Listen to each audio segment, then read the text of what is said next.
السلام علیکم ناظرین، امید ہے آپ خیریت سے ہوں گے اور آپ دیکھ رہے ہیں ریاض ڈیجیٹل ریاض ویلاگز۔ آج ہم ڈان میں موجود ہیں اور ڈان میں سینئر جرنلسٹ ثناء اللہ صاحب میرے ساتھ موجود ہیں اور یہ بیوروکریسی کو، فائنینس کو، حکومتی افیئرس کو بڑا قریب سے دیکھتے ہیں، بڑا کریٹیکلی جو ہے وہ ان تمام چیزوں پہ ان کی نظر ہوتی ہے اور کافی ان کے کئی کلپس جو ہیں وہ وزیر خزانہ وغیرہ سے سوالات کے وائرل بھی ہوئے ہیں اور بڑے اپ رائٹ جرنلسٹ سمجھے جاتے ہیں۔ آج ہم ان سے ذرا گپ شپ کریں گے۔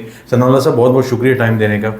ثناء اللہ صاحب یہ بتائیے گا کہ آپ میرا خیال ہے کہ دہائی سے زیادہ ہو گیا ہے، 2 دہائیاں ہونے والی ہیں آپ کو، اور حکومتوں کو آپ کور کرتے آئے ہیں۔ موجودہ آج پالیسی ریٹ بھی اسٹیٹ بینک نے جو ہے وہ کم کر دیا ہے اور 15 سے 14 ہو گیا غالباً۔ تو آپ اوور آل کیا دیکھ رہے ہیں کہ حکومت کے جو افیئرز چل رہے ہیں اسلام آباد میں، آپ سمجھتے ہیں کہ حکومت کی جو پرفارمنس ہے یہ اگلے 4 سال کے لیے، باقی جو ان کا ٹائم ہے، یہ بہترین طریقے سے گزرے گا؟ ان کے جو اقدامات ہیں وہ آپ کو کیا لگ رہے ہیں؟ یہ حکومت کو چلانے والے ہی ہیں؟ ریاض بہت شکریہ۔ ریاض میں ابھی ایک پریس کانفرنس دیکھ رہا تھا مصدق ملک کی، جی، گیس پرائسنگ پہ وہ پریس کانفرنس کر رہے ہیں۔ میں آپ کو اس فکرے سے آپ کو سمجھ آئے گا حکومت کیسے چل رہی ہے۔ وہ کہتا ہے کہ جی وزیر اعظم نے جناب گیس کی قیمتوں میں اضافہ رد کر دیا ہے، صرف کیپٹیو پاور کے لیے بڑھا رہے ہیں جی، اور انہوں نے کہا کہ ہم 1750 کیوبک فٹ جو گیس ہے وہ ہماری کاسٹ ہے اور ہم 200 روپے کی بیچ رہے ہیں 64% ڈومیسٹک صارفین کو۔ نہیں، آگے سنیں، بڑی انٹرسٹنگ بات ہے۔ تو کہتا ہے کہ پھر اب یہ پیسے کہاں سے آئیں گے جو ہم گیپ، ہم اگر 70% ہمیں ریکمینڈ ہوئی ہے بڑھانے کی، ہم نہیں بڑھا رہے، تو یہ 100-150 ارب کہاں سے آئے گا؟ انہوں نے کہا ہم نے اس کا حل نکال لیا ہے، اور پرائم منسٹر نے کہا ہے کہ جو ان گیس کمپنیوں کو، جو 2 کمپنیاں ہیں، ان کا پرافٹ جو 250 ارب ہوا ہے، 200 ارب 150 ارب، اس کا 150 ارب ادھر ایڈجسٹ کر دو۔ ریاض صاحب، اس کے بعد کیا سوال بنتا ہے؟ ان قوم کو یہ چوتیا سمجھتے ہیں، سوری ٹو سے، کہ بھائی آپ 1700 کی گیس 200 پہ بیچ رہے ہیں اور جو کمپنیاں بیچ رہی ہیں ان کو منافع ہو رہا ہے۔ بالکل ایسے ہی ہے، انڈرسٹینڈ؟ بالکل انتہائی مزے کا خیز بات ہے، یہ مزے کا خیز ہے نا۔ آپ کیا کہنا کیا چاہ رہے ہیں بھائی؟ مطلب ہے جھوٹ بول رہے ہیں، سیدھی سی بات ہے۔ تو جھوٹ پہ ساری چیزیں کھڑی ہیں، سب کچھ جھوٹ پہ کھڑا ہے۔ آپ کو پتہ ہے ایک مصنوعی سسٹم بنایا ہوا ہے، جھوٹ بولا جاتا ہے کہ ہم گورننس کیسی کر رہے ہیں۔ آپ دیکھ لیں گورننس کیسی ہو رہی ہے، ہائی کورٹ میں جج کیسے تعینات ہوئے ہیں، اور وہ آپ نے ہی لکھا ہے نا آج کہ اب یہ فل کورٹ کی اور یہ باتیں ہو رہی ہیں، تو اب نئے ججز کے لیے تاکہ اس کو ڈائلوٹ کیا جائے۔ تو پورا ایک سٹرکچر ہے جس کو ایک جگہ سے کنٹرول کیا جا رہا ہے، چاہے اس میں پرائم منسٹر ہے، چاہے وزیر ہے، چاہے عدلیہ ہے، چاہے بیوروکریسی ہے، چاہے کوئی اور ہے۔ ان کا جو ڈائریکشن آ رہی ہے نا، وہ ایک ہی جگہ سے آ رہی ہے، فوکس ہو رہا ہے۔ تو اس طرح نظام چل نہیں سکتا۔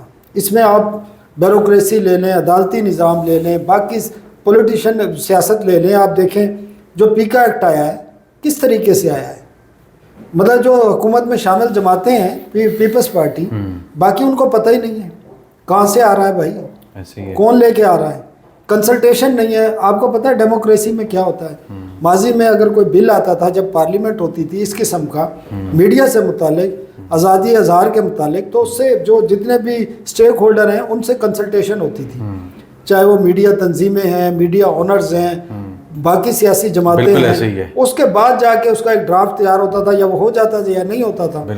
تو اس پہ بھی ہونا چاہیے۔ فیک نیوز ایک مسئلہ ہے، اور سوشل میڈیا آپ کو پتہ ہے مادر پدر آزادی ہے، کسی کی عزت محفوظ نہیں۔ ان چیزوں کو ریگولیٹ ہونا چاہیے، لیکن آپ یک طرفہ طور پہ ایک بل آ جائے آپ کے پاس اور اس کو آپ پاس کر لیں، ایسا نہیں ہونا چاہیے۔ باقی نظام بھی ایسے ہی چل رہا ہے۔ گورننس کا آپ کو پتہ ہی ہے کہ اب چھوٹی سی مثال دوں آپ کو، جولائی میں بجٹ آتا ہے 2024 میں، اور IMF کی مرضی سے بنتا ہے۔ اس میں رکھے جاتے ہیں 60 ارب روپے جو یوٹیلٹی سٹور کارپوریشن کے ذریعے 5 چیزیں سستی دی جاتی ہیں، آٹا، چینی، دالیں اور یہ 2-4 چاول۔ وہ مزے کی بات، پتہ نہیں 15-20 دن میں کیا ہوتا ہے، بجٹ پاس ہو جاتا ہے۔ 15 یا 16 اگست کو اناؤنسمنٹ ہوتی ہے کہ وہ 60 ارب ختم کر دیا ہم نے، یوٹیلٹی سٹور کو ہم بند کر رہے ہیں۔ 15 دن کے اندر مائنڈ چینج ہوتا ہے۔ اب یہ مائنڈ چینج ہونے کے پیچھے ضرور ایک کہانی ہے، مطلب ہے کہ جو پتہ ہمیں ہے لیکن ہم اس کو ثابت نہیں کر سکتے کہ ہم کس طرح بتائیں۔ تو گورننس ایسی ہو رہی ہے۔ اچھا ثناء اللہ صاحب، یہ بتائیے گا کہ آپ چونکہ فائنینس کے افیئرس کو بھی دیکھتے ہیں، آپ کیا سمجھتے ہیں کہ اسحاق ڈار کی وزارت خزانہ یا اس سے ریلیٹڈ کمیٹیاں، اس کو کنٹرول کرنے کی جو کوشش اور جو جنگ تھی وہ کچھ ٹھنڈی پڑی ہے، یا ابھی تک ڈار صاحب مسلسل جو ہے وہ وزارت خزانہ کے حوالے سے کبھی مختلف آف دا ریکارڈ میٹنگز میں وزیر خزانہ کو بھی جو ہے وہ ملعون و متون کر رہے ہوتے ہیں، کیونکہ بہت سے لوگوں کا یہ کہنا ہے کہ وہ تو کسی کے نمائندے ہیں، تو وہ تو ان کی خواہشات پوری کریں گے، عوامی نمائندہ تو ڈار صاحب ہے، تو ڈار کو ہونا چاہیے. تو یہ جو ٹسل ہے آپ سمجھتے ہیں کہ یہ ابھی تک جاری ہے اور اس کے نقصانات کیا کیا ہوئے ہیں؟ ریاض تو ایک تو وہ عوامی نمائندے نہیں ہے، سینیٹر ہے، اور سینیٹر اورنگزیب، اور یہ کوئی نون لیگ نے اورنگزیب کو نہیں لگایا. جی وہ ظاہر ہے مجبوری ہے، بالکل، اس کے آپشن کوئی نہیں تھا، بالکل، ورنہ اسمبلی نہیں بننا تھا وزیر خزانہ. دیکھیں نا، یہ تو فیملی افیئر ہے، اور ان کے ایگو کے ایشوز ہیں. اچھا، جب وہ وزیر خزانہ نہیں بنے نا، آپ کو پتہ ہے یہ پوری ایک ٹسل رہی ہے. ٹسل یہ رہی ہے کہ یہ وزیر خزانہ تو وزراء کا آپ کہتے ہیں کنگ ہوگا، آپ یہ سمجھ لیں نا، پرائم منسٹر تو علیحدہ ہو گیا، وزراء میں وہ سب سے بااثر ہوتا ہے. تو وہ نہیں بنے تو پھر وہ ڈپٹی پرائم منسٹر پہ جا کے، اور یہ کوئی عہدہ کوئی ایسا نہیں ہے کہ پاکستان کے آئین میں لکھا ہے، لیکن ایگو سیٹسفیکشن ہوئی ہے. ایگو سیٹسفیکشن کے لیے نائب وزیر اعظم بنایا گیا، تو وہ بالکل ہر چیز میں اب شامل ہیں، اسی وجہ سے کہ وہ نائب وزیر اعظم ہیں. وہ ایکنیک کے بھی سربراہ ہیں، حالانکہ کبھی میں نے 30 سال کی جرنلزم میں نہیں دیکھا کہ ایکنیک کا ہیڈ فارن منسٹر ہو اور فائنینس منسٹر نہ ہو. مطلب یہ اس قسم کی صورتحال ہے. پھر کچھ کمیٹیاں ہیں کیبنٹ کی جو رائٹ سائزنگ سے متعلق ہیں، یا اس کے ایس او ایز سے متعلق ہیں، یا اور تھوڑی مختلف پرائیویٹائزیشن والی ہیں، ان کے ہیڈ بھی وہ ہیں. تو آپ اس سے اندازہ کر لیں کہ ان کی ایگو سیٹسفیکشن ابھی تک مکمل نہیں ہو رہی ہے. اس کی وجہ کیا ہو سکتی ہے؟ ڈار صاحب کنٹرول زیادہ چاہ رہے ہیں، یا اس کے پیچھے میاں صاحب ہے وہ زیادہ کنٹرول چاہ رہے ہیں کہ ادھر اسٹیبلشمنٹ کے اگر نمائندے ہیں تو ہماری بھی سے ہو؟ یہ ٹسل ہے بیسیکلی. دیکھیں، ایک ہیومن سائیکی ہوتی ہے ریاض، وہ کہ وہ جب ایک عہدے پہ رہا ہو نا، تو اور وہ اتنا پاورفل ٹرائکا کا حصہ ہو، ایک فیملی کا جو اقتدار میں ہو، جس کے پاس پاور ساری ہوں، تو وہ پھر نہیں چاہتا کسی صورت بھی کہ میں اس سے نچلے عہدے پہ کسی پہ بات کروں، یا میرے اس عہدے پہ کوئی اور میرے سے جونیئر آدمی جس کو جو ہمارے لیے میٹنگ سے کرنے کے لیے لائن میں کھڑے ہوتے تھے، بینک کے ایک پریزیڈنٹ تھے نا، تو وہ آگے بیٹھ جائیں. تو یہ کوئی ایسے ایشو نہیں ہے.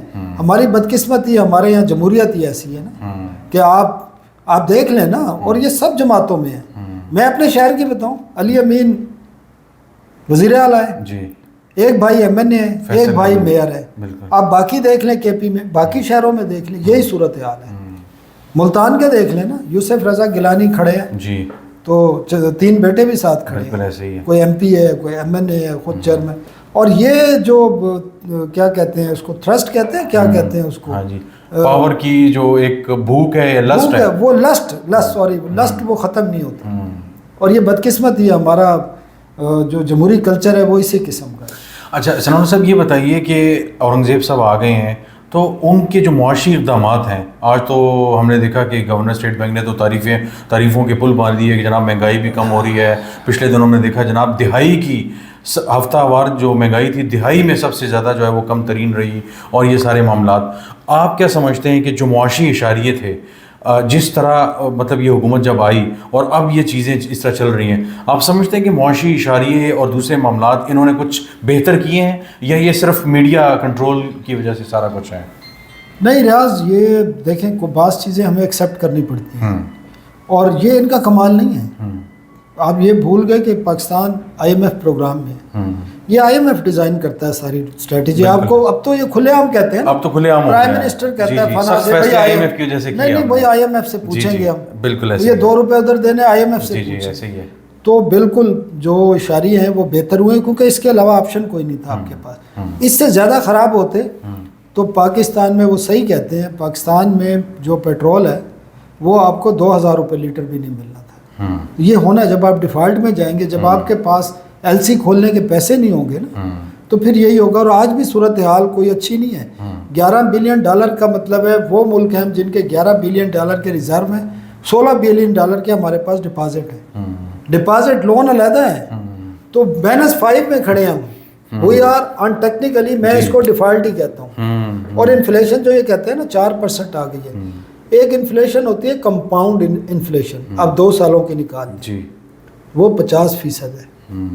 50% 2 سالوں میں. اور ہفتہ وار آپ بتاتے ہیں جناب just to play with the word. وہ یہ جو 4-5% اس وقت سی پی آئی ہے نا, اس کا مطلب ہے کہ ہماری انفلیشن مہنگائی ہو رہی ہے, لیکن اس کی جو رفتار تھی نا جو 38% تک گئی تھی ہائپر انفلیشن میں, وہ کم ہوئی, وہ اب بڑھنے کی رفتار کم ہوئی ہے. اس کی وجہ یہ ہے کہ بیس بہت تھی. اب اگر آپ اس سے زیادہ اور تیزی سے بڑھائیں گے نا تو لوگوں کی ڈیمانڈ ختم ہو جائے گی. ڈیمانڈ مطلب ہے کہ لوگ اب فرض کریں نا گوشت کی آپ پرائس بڑھی ہیں تو جو لوگ روز کھاتے تھے اب ہفتے میں 1 دن کھاتے ہیں.